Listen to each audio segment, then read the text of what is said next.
This is the first problem for activity 2L. And it says, take a blank piece of paper, which I have right here. It's 8.5 by 11. And it says, imagine that this is 2/3 of some larger piece of paper. So if I fold this piece of paper into two identical pieces right here, this would be 1/3, and this is the other third. So I can go ahead and lightly mark.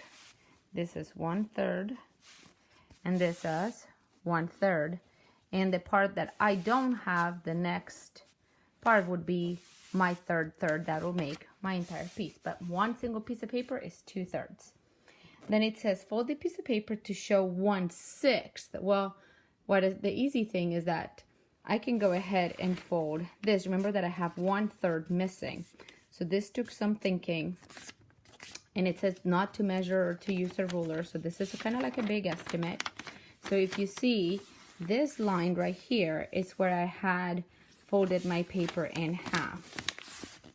So now I am looking at what I have. So this would be 1/6 of the imaginary one. This would be another one.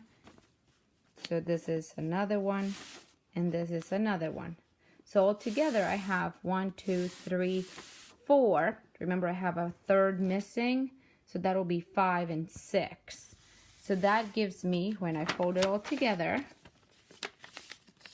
this is 1/6 of the piece of paper.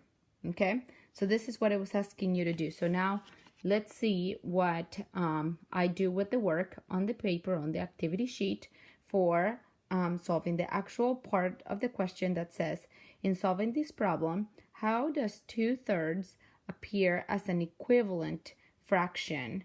Could two people have different solutions and both be correct?